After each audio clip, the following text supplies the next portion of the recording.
English medium junior section sector 7। তোমাদের সবাইকে আমাদের অনলাইন বাংলা ক্লাসে স্বাগত। আমি আজ তোমাদের বাংলা ক্লাস নেব।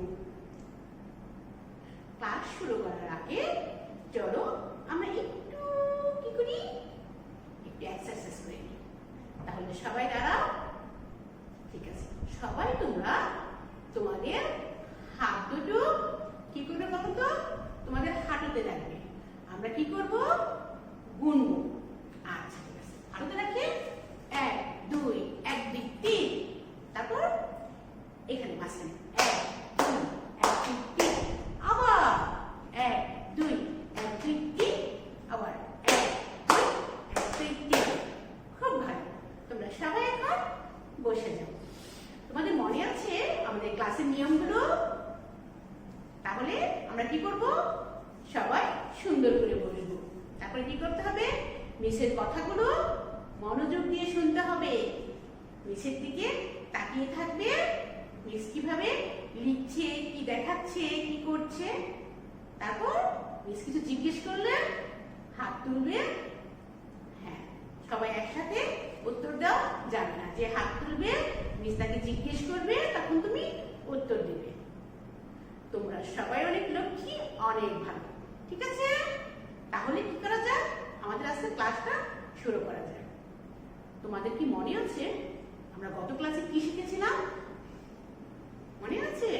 আচ্ছা ঠিক আছে, তাহলে আমরা একটু দেখে আসি তো আমরা গত ক্লাসে কি শিখেছিলাম। আমি তোমাদের এখন একটা ভিডিও দেখাবো। 6 ঋতুর দেশ। আমাদের দেশটা কত সুন্দর, তার নানা রূপ। চারপাশে সবুজ আর সবুজ, মাথার উপর নীল আকাশ, রূপালী ফিতার মতো নদী বয়ে যায়। সকালে সূর্য ওঠে আর নরম আলোয় চারদিক ভেসে ওঠে। দুপুরে রোদ কড়া হয়, বিকেলের রোদ সোনালি। সন্ধ্যায় পশ্চিম আকাশ রঙিন হয়ে ওঠে। রাত কখনো অন্ধকার, কখনো চাঁদের আলোয় ঝলমলে।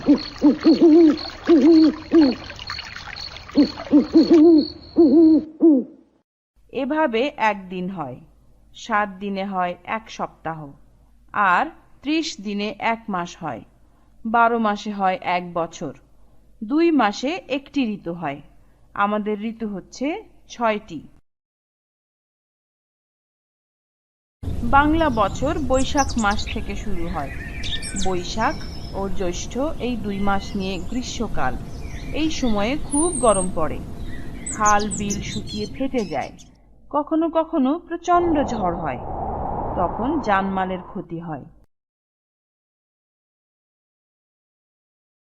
আষাঢ় আর শ্রাবণ মাস নিয়ে বর্ষা ঋতু। আকাশে তখন ঘন কালো মেঘের আনাগোনা। যখন তখন ঝমঝম করে বৃষ্টি নামে। খাল বিল পানিতে থই থই করে। ব্যাঙ ডাকে ঘ্যাঙর ঘ্যাং। কদম আর কেয়ার গন্ধে বাতাস ভরপুর থাকে।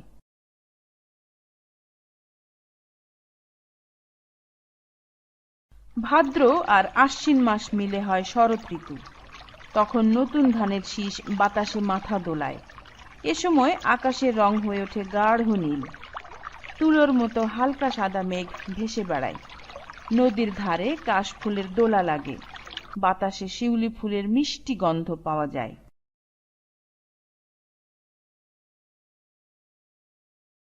কার্তিক আর অগ্রহায়ণ মাস মিলে হেমন্ত ঋতু। তখন মাঠে মাঠে ধান পাকে। ঘরে ঘরে নতুন চালের পিঠে পায়েস হয়। এই উৎসবকে বলে নবান্ন। এ সময় একটু একটু ঠান্ডা পড়তে থাকে। সকালে ঘাসের ডগায় হালকা শিশির জমে।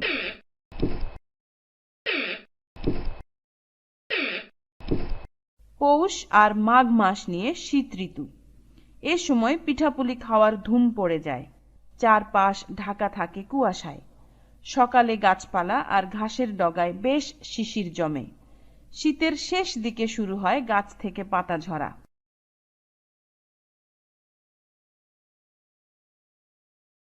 ফাল্গুন আর চৈত্র মাস মিলে বসন্ত ঋতু। এ সময় প্রকৃতি নতুন রূপে সাজে। নানান ফুলে ভরা থাকে গাছ। শাখায় শাখায় পাখি গান করে। কোকিলের গানের সুরে মন ভরে যায়। বসন্তকে বলা হয় ঋতুর রাজা। তাহলে আমরা গত ক্লাসে কি শিখেছিলাম? হ্যাঁ, গত ক্লাসে আমরা 4-3-43 নম্বর এই পৃষ্ঠা থেকে আমরা 6 ঋতুর নামগুলো শিখেছিলাম, 12 মাসের নাম শিখেছিলাম, কোন ঋতুটা কেমন সেটা শিখেছিলাম, আমাদের দেশের নাম শিখেছিলাম, কয়টি ঋতু সেটা শিখেছিলাম। হ্যাঁ, তারপর আমরা কি করেছিলাম? এক কথায় উত্তর লিখেছিলাম। এক কথায় উত্তর লিখেছিলাম। তোমাদের মনে আছে এক কথায় উত্তরগুলো কিভাবে লিখতে হয়? মনে আছে? খুব ভালো। আচ্ছা, তাহলে আমরা আমাদের আজকের ক্লাসে চলে যাচ্ছি। আজ আমরা কি শিখব? আজও আমরা এক কথায় উত্তর শিখব। আজ আমরা কি শিখব? আজও আমরা এক কথায় উত্তর শিখব। আমরা জাতীয় প্রতীকের নাম শিখেছিলাম, তাই না? আমি যদি তোমাদের কিছু প্রশ্ন করি, উত্তর দিতে পারবে? আচ্ছা, ঠিক আছে। দেখো, আমাদের জাতীয় প্রতীক আমরা অনেক কিছু শিখেছিলাম। আমি তোমাদেরকে একটু প্রশ্ন করছি এখন, আমাকে তোমরা উত্তর দাও তো। জাতীয় ফুলের নাম কি? দেখো, কি লিখেছি এখানে? জাতীয় ফুলের নাম কি? তাহলে এই যে প্রশ্নটা, এই প্রশ্নটার এখন একটা উত্তর লিখতে হবে, তাই না? প্রশ্নের পরে আমি একটা চিহ্ন পেয়েছি। চিহ্নটির নাম কি? হ্যাঁ, চিহ্নটির নাম হচ্ছে প্রশ্নবোধক। এর মানে তোমাকে একটা প্রশ্ন করা হয়েছে এবং এই চিহ্নটা দেখেও বোঝা যাচ্ছে এটা হচ্ছে প্রশ্নবোধক চিহ্ন। কি, কোথায়, কেমন, এভাবে তো প্রশ্নগুলো করা হয়, তাই না? আচ্ছা, তাহলে উত্তর কি হবে? আমরা একটু ফুলটা দেখি তো। ফুলটা দেখি আমরা চিনে যাব। দেখেছো ফুলটা? এই ফুলটার নাম কি? হ্যাঁ, এই ফুলটার নাম হচ্ছে শাপলা। এই ফুলটার নাম কি? শাপলা। শাপলা ফুল কোথায় ফোটে? আমাদের ছাদের টবে। কে বলতে পারবে? শাপলা ফুল পুকুরে বা জলবদ্ধ জায়গায়, খাল, বিল, যেখানে অনেক পানি থাকে সেখানে শাপলা ফুল ফোটে, তাই না? হ্যাঁ, শাপলা ফুল গাছ না, একটা লতার মতো থাকে। দেখেছো না? দেখছো শাপলা ফুলটা অনেক সুন্দর, তাই না? হ্যাঁ, শাপলা ফুল হচ্ছে আমাদের কি? জাতীয় ফুল। শাপলা ফুল হচ্ছে আমাদের জাতীয় ফুল। তাহলে আমরা এক কথায় উত্তর শর্ট করে লেখা, তাই না? কি লিখবো? উত্তর কি লিখবো? ওটা আমরা লিখবো শাপলা। কি লিখেছি? শাপলা। শাপলা বানানটা কি? তালব্য শয় আকার সা প, সাপ। লয় আকার লা, সাপ লা। তারপর আমার কাজটা কি? আমি কি করেছি? আমি কি করেছি? একটা দাড়ি দিয়েছি। দাড়িটি দিতেই হবে। বাক্য লিখলে, প্রশ্নের উত্তর দিলে দাড়ি দিতে হবে। তাহলে দেখো, এটার নাম্বার হয়ে গেল কত? 3। আমরা আগের ক্লাসে আমাদের বাড়ির কাজে দুটো প্রশ্ন লিখেছিলাম, তাই না? দুটো উত্তর লিখেছিলাম। আজ আমরা লিখব 3 নাম্বার। আজ আমরা লিখব 3 নাম্বার। আজ এটা আমাদের সিডব্লিউ। আমাদের এই সিডব্লিউতে আমরা প্রশ্ন উত্তর লিখছি। এটা হচ্ছে 3 নাম্বার। তারপর দেখো তো 4 নাম্বার। 4 নাম্বার আমরা কি লিখবো? আচ্ছা, দেখো মিস তোমাদের বলছে জাতীয় পাখির নাম কি? জাতীয় পাখির নাম কি? আচ্ছা, একটু দেখে আসি। আমরা তো সবাই শিখিয়ে গিয়েছি জাতীয় জিনিসের নাম, অনেক কিছু শিখেছি। দেখি তো পাখিটাকে চিনতে পারে কিনা। চিনতে পেরেছো? হ্যাঁ, দেখো এটা হচ্ছে আমাদের জাতীয় পাখি। আমাদের জাতীয় পাখিটা হচ্ছে দোয়েল পাখি। দোয়েল পাখি বাংলাদেশের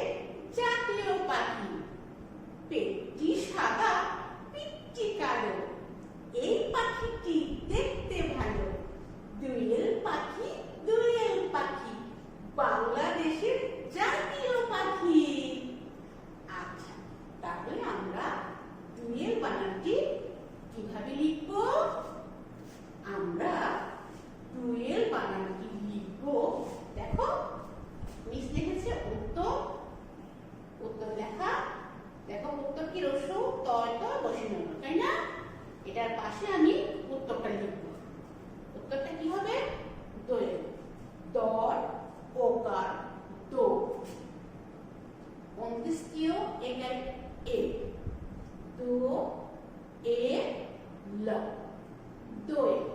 আমরা ওকার দিয়ে শব্দের দোয়েলটা শিখেছিলাম না? দয়, ওকার, দো, অন্ত্যেষ্টিয় একারে এ, ল, দোয়েল। দোয়েল, দোয়েল লেখার পর আমরা কি করলাম? কি দিয়েছে একটা? দাড়ি। কি দিয়েছে একটা? দাড়ি। নাফিসা, দোয়েল মানে কি মা? বলো তো। দয় ওকার, অন্ত্যেষ্টিয় একার, ল, দোয়েল। তারপরে জারিফ, বলো তো শাপলা বানান কি? তালবর্ষ স্বর আকার প, সাপ, লয় আকার লা, শাপলা। দোয়েল বানান দয় ওকার, অন্ত্যেষ্টিয় একার, ল, দোয়েল। শাপলা বানান তালবর্ষ স্বর আকার প, লয় আকার লা, শাপলা। এই বানানগুলো আমরা আগেও শিখেছি যখন জাতীয় জিনিসের নাম লিখেছি। আচ্ছা, তাহলে এটা হচ্ছে আজ আমাদের CW। এটা হচ্ছে আজ আমাদের CW মানে শ্রেণীর কাজ। আমরা উপরে কি লিখেছি? CW লিখেছি, ডেট লিখেছি, তারপরে কি এক কথায় উত্তর, তাই না? এক কথায় উত্তর। তারপরে এই প্রশ্ন দুটো আমরা লিখব, প্রশ্নগুলোর চিহ্ন দেব, তারপর উত্তর দেব। এটা কালকে আমরা জুম ক্লাসে লিখব, মিস তোমাদের লেখাবো, ঠিক আছে? তাহলে আমাদের এখন যে কাজটা সেটা আমরা কি করব? আমাদের বাড়ির কাজটি করে ফেলব। আমরা সবসময় কি করি? আমাদের বাড়ির কাজটি করে ফেলি, তারপরে CWটা পরের দিন মিসের সাথে করি, তাই না? তাহলে CW কাজ করবো না, আমরা আজকে CWটা দেখলাম কিভাবে করব।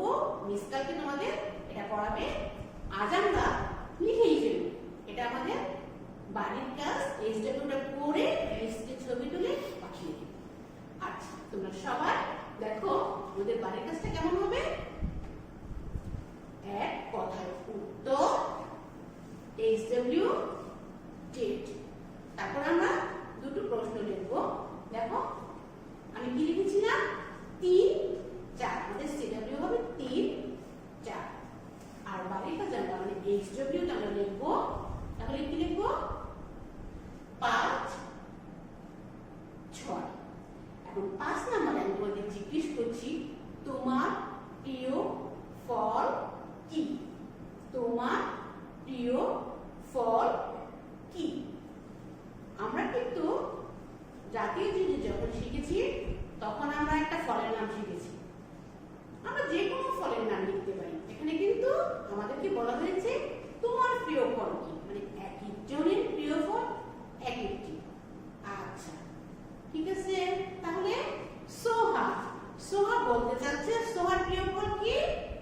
সোহা লিখতে চাচ্ছে আম। হ্যাঁ, আম, আম। আচ্ছা, সোহা বলেছে আম। নাতাশা, তোমার প্রিয় ফল কি? লিচু। হ্যাঁ, তোমার প্রিয় ফল লিচু, তুমি লিচু লিখবে। জারিফ, জারিফের প্রিয় ফল হচ্ছে কাঁঠাল। জারিফ কি লিখবে? কাঁঠাল। তাহলে দেখো আম, সরায়া আম, আম ছিল একজনের প্রিয় ফল। তারপরে কি বলেছে? লিচু। লরসিকারে লি, চরসুকার চু, লিচু। তোমরা কিন্তু সবগুলো লিখবে না, যার প্রিয় ফল যেটি সে সেটি লিখবে, একটা লিখবে, তোমারটা লিখবে শুধু। আর যাদের কি বললো? কাঁঠাল। কাঁঠাল বানান কি? পয় আকার, উপরে কি দিতে হবে? চন্দ্রবিন্দু। পয় চন্দ্রবিন্দু আকার কা, ঠয় আকার ঠা, ল, কাঁঠাল। আচ্ছা,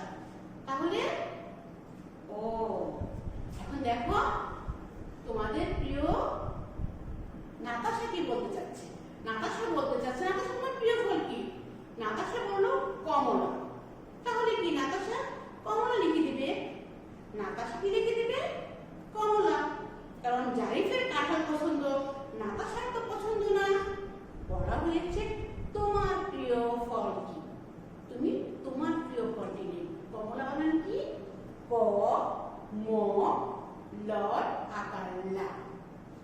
যে যে ফলটির নামই লিখো তোমাদেরকে কি করতে হবে? দাগ দিতে হবে। একটা ফলের নাম লিখবে, তারপরেও দাগ দিতে হবে। এটাই হচ্ছে প্রশ্ন উত্তর লেখার নিয়ম। ছোট প্রশ্ন হোক, তারপরেও প্রশ্নবোধক চিহ্ন আর উত্তরটা এক কথায় শর্টে হলেও দায়িত্ব থাকবে।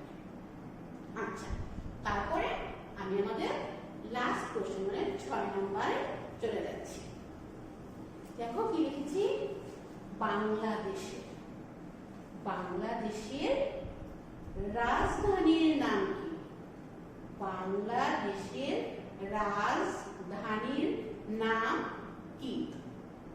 বাংলাদেশের রাজধানীর নাম কি? আমাকে কি বলতে পারবে? মাহিদা, তুমি জানো বাংলাদেশের রাজধানীর নাম কি? বলো তো। ঢাকা। হ্যাঁ, দেখেছো মাহিদা বলেছে বাংলাদেশের রাজধানীর নাম ঢাকা। বাংলাদেশের রাজধানীর নাম ঢাকা। আমাদের তো এগুলো এক কথায় উত্তর, আমরা শুধু লিখে দেব ঢাকা। ঢয় আকার ডা, কর আকার কা। ঢাকা, ঢাকা। আমরা উত্তর লিখলে হবে না? হবে? উত্তর তো ঢাকাতেই না, ঢাকায় লিখতে হবে। বাংলাদেশের রাজধানীর নাম ঢাকা। ডয় আকার ঢা, কর আকার কা। ঢাকা, ঢাকা। তারপরে কি? দাঁড়। তারপরে কি? দাঁড়। আচ্ছা, তাহলে মাহিদা আমাকে ঢাকা মানে কি বলতে পারবে?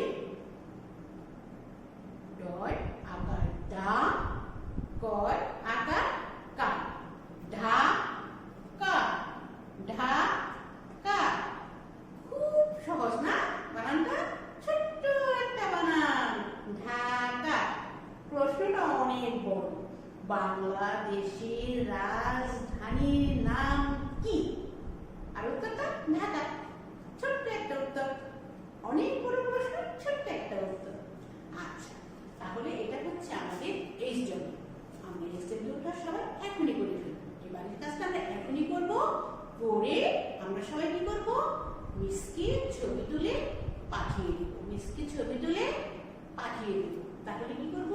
আমরা HW লিখবো, তারপরে কি করব? এক কথায় উত্তর লিখবো। এটা হচ্ছে আমাদের বিষয়, শিরোনাম, ডেট লিখবো। আজকে ডেটটা লিখবো। তারপরে নাম্বার 5, তারপর নাম্বার 6। 5 লিখে আমরা কি লিখেছিলাম? তোমার প্রিয় ফল কি? উত্তর তুমি লিখবে তোমার প্রিয় ফলের নাম কি। তারপরে বাংলাদেশের রাজধানীর নাম কি? সবাই লিখবো ঢাকা। সবাই লিখবো ঢাকা, কারণ রাজধানীটা আমাদের সবার, দেশটা আমাদের সবার। আচ্ছা, তারপরে আমরা মিসকে ছবি তুলে পাঠিয়ে দেব। ঠিক আছে? দেখো, আমরা তাহলে শিখে গেলাম কিভাবে আমরা এক কথায় উত্তরগুলো লিখবো। মিস যদি এখন তোমাদের যে কোনো প্রশ্ন করে এক কথায় উত্তর লিখতে বলে, তাহলে তোমরা লিখে দিতে পারবে। পারবে না? অবশ্যই পারবে। তাহলে আমরা এক কথায় উত্তর কিভাবে লিখতে হয় আমরা সবাই এখন জানি। আমাদের যে কেউ যে কোনো একটা প্রশ্ন লিখতে দিলে আমরা এক কথায় উত্তরটা লিখে দিই। আমরা দেখো অনেক কিছু শিখছি, অনেক শব্দ শিখে ফেলেছি, বাক্য গঠন শিখে ফেলেছি। এখান থেকে মাঝে মাঝে মিস কি করবে? তোমাদের কিছু কিছু প্রশ্ন আকারে এক কথায় উত্তর লিখবে। আজ আমার বাংলা